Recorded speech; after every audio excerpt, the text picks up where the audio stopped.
thank you very much for having me back for this awesome event you guys put together. I really like. I've been connected for like 5 hours, learning from everybody here, and I like the previous presenter mentioned. I loved Dave's session on dedicated SQL pool. It's been there for a long time. People don't talk much about it anymore. I used to talk a lot more about it, but we're always attracted by the new things, right? And this particular session goes on the other way around. While David was focusing on the dedicated SQL pool, I'm gonna focus on moving out of it, or disregard it, not use it at all for small data volumes. So a couple introductions first. My name is Armando Lacerda. You can find me on LinkedIn. I don't tweet much, but I do some posts there on LinkedIn. If you wanna connect, I really appreciate it. And I'm the guy with the funky accent. I've been hearing you all morning long here from me. I'm in California, so it's 7 in the morning here for me. While for David it was like 1 o'clock. There must be 1 o'clock there right now. I'll be the guy with the funky accent. I'm from Brazil. English is my second language. So I don't say synapse, I say synapse. I don't say toboggan, I say toboggan, because that's how we say that in Brazil. I hope my accent doesn't disturb you much. So what we're going to talk about here, it's pretty much 4 topics. And it's going to be like a storytelling, my slide decks. Nobody wants to have a copy of my slide decks after this because it's a bunch of designs and comments. But I hope you're going to take something out of this session. The idea here is to revisit what is really what really comprises Synapse Analytics, and what are our options for data engines inside Synapse Analytics. So we're going to revisit the structure of Azure Synapse Analytics, and going to share with you how most of the customers I work with see Synapse Analytics.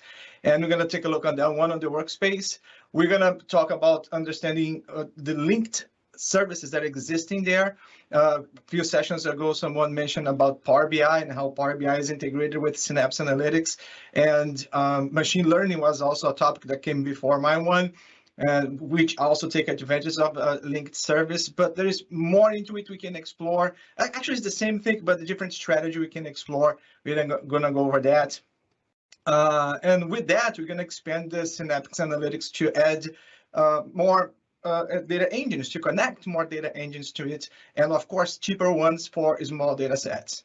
And then the final idea would be like, what if my data grows and I need to move for a larger data engine? We're going to discuss a little bit about that as well. Just a little bit about my profile as a consultant.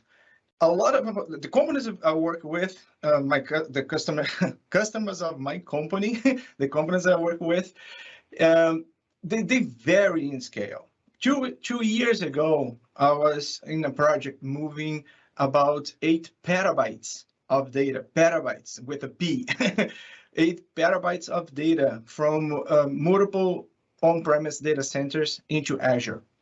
So that was an awesome project. That was a 1 year long project, and someone took over after that. And someone else took over after that. And it was a really, really cool project because so many challenges. It was so much fun to work with that puzzle. And of course, dedicated SQL pool was my thinking there. And before that one, there were many others. But unfortunately, for the things I have fun to work with, unfortunately, this kind of project doesn't show all the time. As a consulting company, a lot of companies come in and they say, you know what, I would like to bring my data into the cloud. I don't have that much data. I have 200 gigabytes, 400 gigabytes, 1 terabyte of data, but I do want to take advantage of machine learning. I want to take advantage of applied AI. I want to be able to predict things on the business that I run. So I want to take advantage of those things. And I heard that Synapse can do it. So I also heard that Synapse is super expensive. So how can I adopt Synapse? And is Synapse a fit for my case, for my company? Can I move that to the cloud?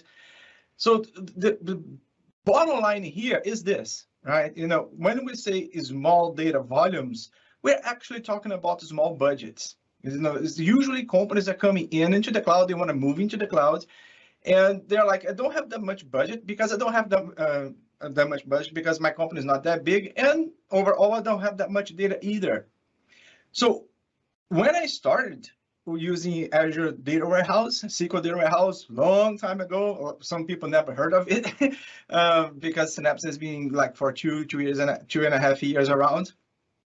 The use case for dedicated for Synapse Azure Synapse Data Warehouse, Azure SQL Data Warehouse was datasets with over 10 terabytes at minimum. If you had anything less than 10 terabytes, Synapse would not be a good fit, right? Because it's going to be like too much of an engine, too much of a horsepower, too very small load to carry. And also the price, like the entry point for data warehouse for Azure SQL Data Warehouse back then, and also Synapse dedicated SQL pools, the entry price there is about $2,000 US dollars. You know, you cannot get into there spending less than that. 1,700 price tag plus some extras because you have the lake, you have some other stuff going on, taxes. So it's at least $2,000 a month. And a lot of small companies with a small budget and small data sets, they look at this and say, nah, that's not for me. So in my consulting practice, people come along, they ask these questions, how can I get in there? My manager comes to me and say, we need to move these guys in there. Don't we have any other options? So this session came from after pretty much 4 successful project deployments into Azure Synapse with data sets that were about less than 1 terabyte. A particular one was 250 gigabytes. And using the Synapse Analytics environment and spending about $300 a month or less, depending on which project I refer here to. So yes, how does that work? How did I implement that? You know, what was the tricks? It's just there is nothing much excitement in this one here besides saving money and doing different things. The whole thing here really is about elements that are there available for your environment. So this is a regular very simplified data pipeline we can have in the clouds. I used this diagram here put together like a year ago. I use this diagram here just to review some things and make sure you are on the same page, right? So this kind of get us to get on the same page. What we see here is nothing much new, nothing much special, right? We have multiple sources, streaming sources, batch sources, whatever sources they are, and they put data into a lake, and we do either Databricks or Synapse Analytics to collect that data from the lake, like Dave mentioned in his session. We can use external tables, we can use the copy activity to get into the lake, create our data sets in here, our aggregations and everything else, and present to our visualization tools. The key point in here to keep in mind, and I really want you to notice that I made this on purpose. I didn't use this, although I refer to the Synapse Analytics in here, I did not use the Synapse logo on this architecture description here. I specifically used the dedicated SQL pool logo, which is the same logo for that used to be for Azure SQL Data Warehouse. So this is the dedicated SQL pool. And here's one thing that I always see happening with my customers when I go and start assisting a customer. It just happened this week, by the way. I asked them, look, we have this data lake. There are a bunch of Parquet files there. I want to query those Parquet files. I want to leverage Serverless SQL pool in Synapse to query that file, to query those files. I'm going to spin up Synapse. And they were like, whoa, hold your horses there, buddy. We tried this before, and the bill was to the roof. And then I have to go and explain them what we're going to see reviewing here in the next slides, that the Synapse SQL pool is not, Synapse Analytics is not only the Azure SQL Data Warehouse, as we have seen throughout the day here, right? We have a bunch of other options in there. And the other options we have, besides the dedicated SQL pool, as I'm showing here, are these other data engines in here, right? We have the Spark pool and the Serverless SQL pool. And these two engines are like the open doors for small data sets to be processed in Synapse. Because unlike the dedicated SQL pool, because it's dedicated, it has dedicated compute associated to it, therefore a price tag that's kind of high, like I said, minimum about $2,000. The other two ones, this one and that one over there, these other two ones here, they are on demand. You pay as you use. So if you don't use, you don't have to pay. You just pay for the storage that's in the lake, which is not really inside Synapse. It's another linked service. So when we start explaining this to people and they understand that their bill will be about underutilization and the volume of data that they process, they start easing down. Say, okay, now it sounds more interesting. And just for the record, right, the pipeline that's in here is not really a data engine in there. You do pay for some traffic that goes through the pipeline, but in Synapse, the actual data engine is the Apache Spark pool that runs under the hood when the pipeline is orchestrating tasks. So let me see how I'm doing in time. So what we have in here is if we move into a Synapse sort of pipeline, a pipeline that's implemented based on Synapse technology, some of the services that are in here, they're going to be replaced, right? We're not going to do Databricks that adds some extra cost to this one here. DataFacts that runs on top of Databricks, that's a little bit more expensive than the Synapse integration pipeline ones. And we end up with an environment, right? A pipeline that uses these particular services, right? These ones we here see highlighted. A few elements, and I'm getting there into the small data sets, but a few elements to notice in here is, like the previous slide has shown, the engines are highlighted within this box, right? They are here in this box. So the engines are right here, the 4 engines we just mentioned. But when you create Synapse Analytics service in the portal, it will ask you for the data lake. And it's important to keep in mind because sometimes we go into the automatic, right? Next, finish. Sometimes we go into the automatic. It's important to understand that the data lake is not really part of Synapse. It is linked to Synapse. So on purpose, I left it out of the boundary because it will be connected, will be inside the boundary at the end of the day, but it's not a service that is specific or exclusive to Synapse Analytics. The other thing we have to keep in mind is that this boundary here I just highlighted is what we call the Synapse Analytics Workspace. Actually, I think I can change this thinking here. Let me zoom in here so you can see. Is the Workspace. You have seen this name before, right? Synapse Analytics Workspace. But what does it entail? What is the Synapse Analytics Workspace?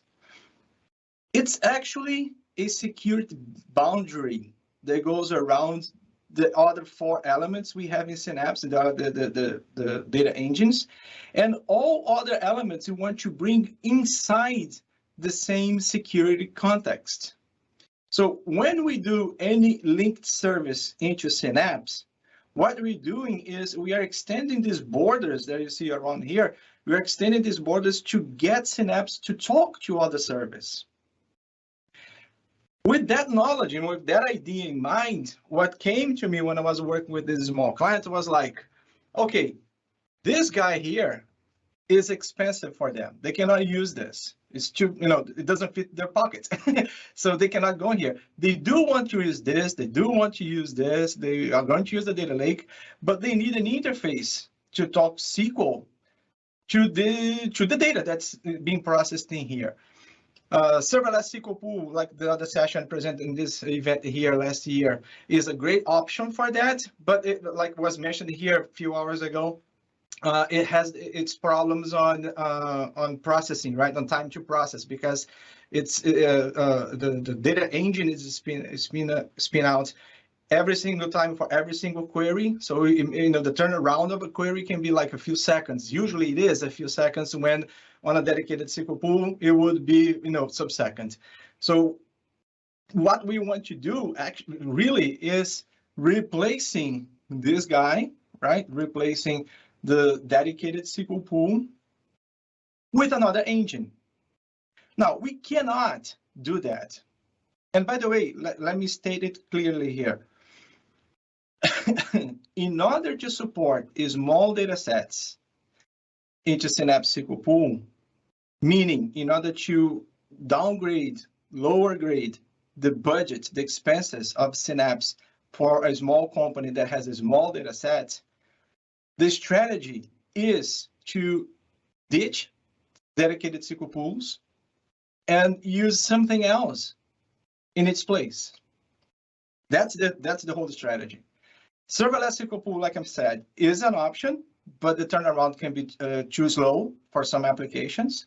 So how can I get this guy here replaced by another SQL offering, right? Let's say, Azure SQL database, hyperscale for large volumes, if that's the case, or even, general purpose if it's a small case and the data load doesn't have to be that fast, or even other offerings, right? Running VMs and something else.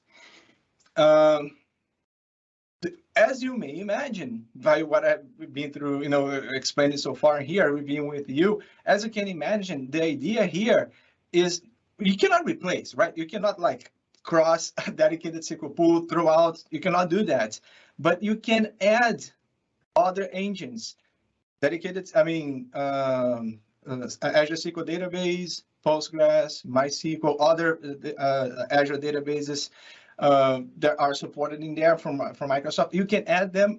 Use the same resource we used for the data lake, which is the linked service. So what I'm going to demo here is how I implemented that for my clients and let them use SQL databases instead of the dedicated SQL pool, seamless to anything they were doing. And it's a pretty simple process. You probably have seen this before. Perhaps you have never, imagined that you could do it that way. So how does it go? Let me get back in here to the first tab. I have a collection of tabs in here that are put in order specifically for, for this demo here. Let me zoom in here. This is probably very small on your end. And I'm also getting out of the way. Let me go Armando small here in the corner so we can see this better. And I like the other presenter that said, to the MCs running the show over there, if there are any questions, you just pop them up, or you can also say for the end of the presentation. And if something's too small, too hard to see, please let me know. All right, so what do I have in here? I created beforehand for this session a few Azure services. As you can see, I do have the same Synapse pool the same Synapse Analytics workspace that I created for the other one. So I kept it there, saved in there because I was not spending any money. It was just there waiting for the next one. And the data lake is still there, no big deal. But for this session here, I created these two new guys here. I added a SQL server, of course. We need a server for network connectivity, and the database that I want to use instead of the dedicated SQL pool. So my small data set can go, if my customer decides to go on that medallion approach that we see a lot of in Databricks, bronze, silver, and gold in order of data quality and data being conformed to a schema definition. We can do that in the lake and using the Spark pools inside Synapse. We can go that direction and get the user in there. If the data is so small and not so much such complexity into it that it requires that amount of processing 3 steps, just load and almost ready to go on the simplified ELT pipeline, we can even ditch the data lake. It will be there, but not being used for anything. So therefore, it will not cost anything, and use the data. Use the database straight through to get the data the way we want. Pretty straightforward, right? So how do we do that? How do I get there? The first thing to remember, and I hope I'm putting the pieces of this puzzle together so it makes sense for you. The whole thing we have to keep in mind and we have to remember is that when you create Synapse Analytics service, when you provision one in Azure, that workspace that's created along with the workspace and any other elements you come to create, like is an option to create a managed network for the VNet or a managed VNet for that workspace if you want to connect that to other services internally through Express Route and things like that. Besides those things, there is an identity. There is a Azure Active Directory identity, managed identity associated to that pool. I'm sorry, to that service, the Synapse Analytics service. And that is the key to connect anything into Synapse Analytics. When you make it to be like inside those borders that were in my slides.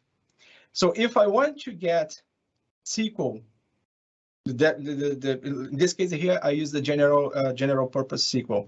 If I want to get SQL to be inside those borders and be as available as the dedicated SQL pool would be to all other services that belong to the same workspace, what I have to do is to get that identity for the workspace granted into SQL. So if I go here into Azure Active Directory, if I go here, this is my Synapse. So as you can see here inside Synapse, I only have the SQL pool there. This guy here is done. I was exploring the integration the other day. It's still in preview. Yeah, it's gone. So this regular, there is nothing new in here. And like I said, this workspace, there is an identity to this workspace.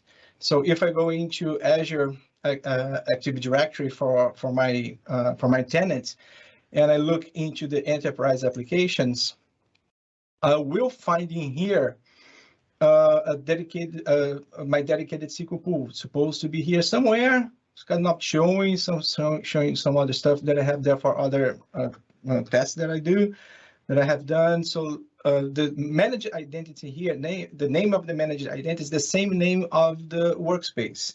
So in that case, data to didn't find it. I thought it would be here. Let me see if it would be somewhere else. All right, so let's get back here one step. And let's search it from here. Whoops. Back ball here just fell off. There we go. Let's get this guy again. Data Toboggan. Oh, there it is. Enterprise applications, where I thought it would be. I must have clicked something wrong. In any case, so this is the name of the managed identity. And one of the things you're going to notice in here is the managed identity, unlike our identities in Azure that get like an email address, right? A UPN, at some domain. The managed identity will not have that. In some cases, for some services, like when you do Azure Analytics service, you cannot even use the name. You have to use the application ID. You got to use this guy here, this GUID number that shows in there. But in any case, you got this guy there. in our case here for SQL, it will be the name, and that's how you got to get a name. The name is the same name of the Synapse Analytics workspace. And what you do is you go into SQL Server and you add that identity into SQL. You just, like any other identity in Azure Active Directory, you go in and you do, I was doing a search and replace here from the script. So you do, I hope this is big enough, you can read it there. Let me make sure I got it a little bigger. Let me see if I can make it bigger. All right, bigger there. I hope it's good and big enough for you guys to read. Yeah, so you see here, I get that that same name that's in there, and SQL will check for that, right? If you misspell this name here, doesn't exist in your Active Directory, will not let you do it. And the keyword in here is this guy, right? External provider. Remember, always keep in mind that these grants in SQL Server, in Azure SQL Database, these grants are per database. So if you, like I'm using here now, Azure SQL Database in any price SKU, like in this case is general purpose, when you're doing Azure SQL database, you have to do this for every database you come to use. If you're doing managed instance or your own VM, the process is a little bit more different, because by default, the database over there, they are not self-contained. So you have to go to the instance and do it from the instance level and then to the database level, unless if you change the database to be self-contained. So there, what I'm trying to say here is there are slightly distinct steps depending on the SQL offering you are using, but the general idea is always the same. You gotta grant the Synapse Analytics Workspace manage identity permissions into the data engine that you want to use, that your customer can pay for, and it will fit the small database, a small data set they have like a glove, right? So that's what we're aiming here for. And here we are. We create the user. Oops, my trackball keeps falling. Let's do this again. We create a user in the database. So it's running the query there. And when it takes that long to run the query, it's usually because this browser was open for too long and my session got disconnected. It didn't tell me. So yeah, see, it failed. So let me get this guy here, copy this script again. Live sessions, right? It's always some glitch here and there. So let's leave this place, come back to it, reconnect. Oh, look at that. It doesn't even want to reconnect. So refresh button is always your last resource. Oh, there you go. That was fast. Back in there, Control V, and let's try this again. Oh, see, that was quick. So the manage identity just got added into the database, and now I can grant permissions for that manage identity to do things in the database. For the most part, what the Spark pool will be doing, or the integration pipelines, or anything else that is in the Synapse Workspace will be doing is writing data or reading data into the engine. So that's all we need. I just usually add here the DDL admin when in the pipeline you're doing some dynamic object creation, like we have seen a couple sessions ago. So it's already supporting that if that is the case. But keep in mind, it's always a good idea to use the minimum amount of permissions needed for a task to be accomplished, right? So the line number 5 there may not be your case or for production environments. It depends, right? Depends on the case. The bottom line is I got Synapse Analytics to do things inside this SQL database. Now, what I got to do is just link that database into the workspace. Now it's the workspace thing. So you know how to get in here, right? You get into the portal. There is always this button here in the portal to open the Synapse Studio. And I have it right here already on my sequence of steps for this demo. So let me zoom in here so we can all see this clearly enough, big enough. And what we do here is we go here into the manage, and in the linked service, I'm gonna add that database engine in here. I'm gonna add that database in here, and because I'm using Azure SQL database, I'm adding the database engine, right? If I was running a VM, I would be adding a database, but I'm also adding the server as a whole for other stuff if needed. So let's go in here. Add this guy, Azure SQL database, there it is. And I'm gonna call this one here, data. For this connection, SQLDB. For this connection, when it needs to talk to it, it's gonna use some integration runtime, not really the focus of this one here. Depending on what you want to do, you may use the multiple integration runtimes depending on the data that's flowing. For small data sets like this one here, I always create another one, and it's usually a low profile. And our database, I believe, is in this subscription here. And oh, there you go. This is the server where it connects to. And this is the database that I want to connect to for the demo. And the key information here is this one. We don't want to use SQL authentication or service principal, nothing like that. What we want to do is, like I said, the manage identity. And here's my manage identity. It's showing the workspace is showing it to me. Make sure I have this guy there in the database and the internal object ID for that one. So if I do test connection here, it should go through. Failed. What is going on? Database Synapse user check linked service connection is correct. Cannot open server request for client IP. Okay. Funny enough, it seems like I have not allowed connections to. Here, let me get to this guy here. To the server. Let me take a look in here. So this was an IP blockage. Let's get here to the server. And here in the server, there is a networking. I saw here, networking.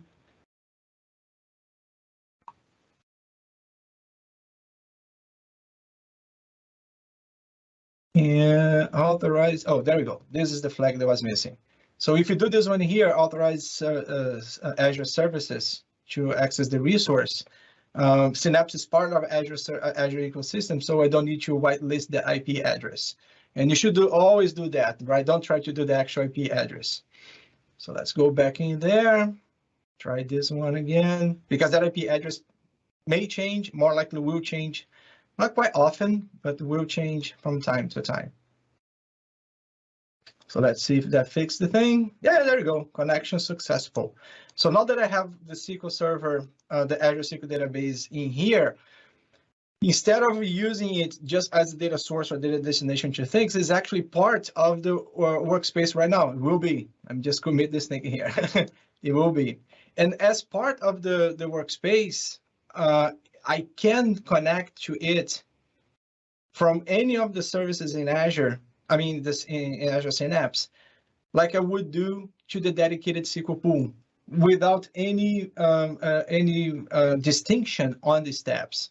So, I could enrich this demonstration here to add some Spark scripts in here and just connect to the linked service. I can go to the integrated pipeline and just point to the SQL to the linked service like I would do to the dedicated SQL pool. The bottom line is people who would come here and use like the serverless SQL pool to query the lake could do Azure Data Studio or SMS to the database and get access to the same elements. And if I go here into data and look into the database, I can see, that's the serverless SQL pool. But I believe it will show me for me once my thing is linked. Let me see. Nope, not showing yet. Let's do a refresh on this guy.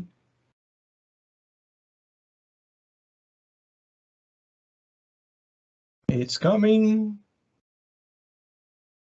You can do it. I know you can do it. I have seen you doing before. Okay, coming back. All right. Still not showing my linked database. Yep, still not showing my SQL linked database there, which is kind of funny. Should be showing. Anyways, let me double check it in here. Linked service. Did I create it? Yeah, right there. So within the actual workspace, any user coming to here and doing queries that would hit against the SQL database, they would not be they would not need to be granted inside the SQL database, right? That would be the actual workspace querying the database, like we'll do to the dedicated SQL pool. And it would just work, right? Which is the the awesomeness of it and the customers love. One last thing I would like to highlight before wrapping it up is in the database. This is my database, yeah. In the database, What happens a lot of times with the customers I've been assisting with these small data sets, what happens with a lot of times with these customers is they're all Power BI people, right? They want to go and work their data, do their things, and explore their data through the studio, through the Workspace studio, and perhaps do some ML on that small data set. But at the end of the day, they want to get their things in SQL. So there is not much activity on the data in the database itself. And the dedicated SQL pool is expensive because it's on all the time. If you go pause, resume, pause, resume, you can save money on that one. But then you have to pause and resume manually, right? You have to have those steps happening somewhere. You can have in a pipeline, automating in a pipeline, but you have to have those steps. One of the things that have been very successful when deploying these things with, it was already there, to my customers is to use this, right? To use the serverless option in the general tier, and soon to come to the hyperscale tier, which means that the client will not be paying not be paying much to keep the database alive, and when they need high-end performance levels, it will get there automatically. And the key thinking here is always make a profile of the customer utilization. I profile the customer utilization. If it falls, and it usually does, because they're all Power BI people, they query this database about 40% or less time during the billing period, they will be very happy with the billing of this one here. The way it is right now, it generates about $400 a month in billing for the database, right? Just the way it is. And that's the trick. Put this environment like this, grant the right permissions, put the whole thing in there, and customers are super happy, at least in my experience. So this is an example of let me get myself bigger here again. So this is an example of an architecture, simplified architecture did for one of our customers. As you can see, this data coming from on-premise, from Oracle, and from SAP. And this was one of two offers we gave to them. This one using the Lake and Azure SQL DB, doing exactly what I have just demonstrated to you. And they end up adopting this one here, but they had the option, this thing not clicking, let me see, mouse, there we go.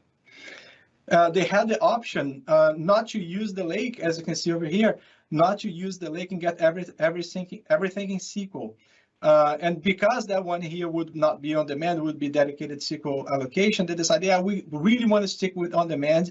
It's kind of harder to predict budget, but at least we know we'll be saving money because you're not hitting this thing every day, every single day, and doing a lot of work. So they end up implementing this. And that particular customer, their bill, using the whole Synapse environment with ML, with the Spark engine, the Lake, and serving Power BI through Azure SQL Database, it's under $400 for them. And just a couple weeks ago, when we implemented another one for a very small ONG, which needs to save money, right? They spend less than $8 a day to process their things, which was a very successful case. So not your regular Synapse use case where you go thousands and thousands of organizations. Microsoft is not very happy with this kind of billing because it's too small, but at least it's adoption, and at least people are taking advantage of the technology they can find in the cloud.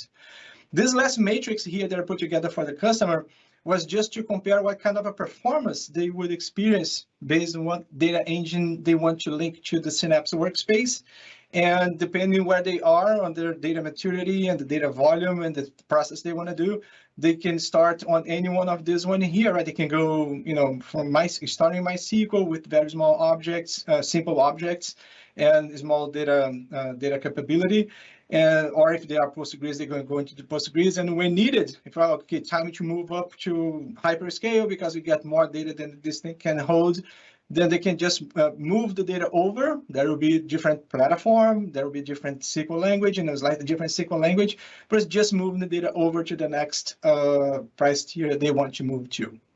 So I hope that was beneficial to you, gave you some ideas about how to implement Synapse in some alternative ways in order to support the small data sets and fit into the customer's budget or their pockets.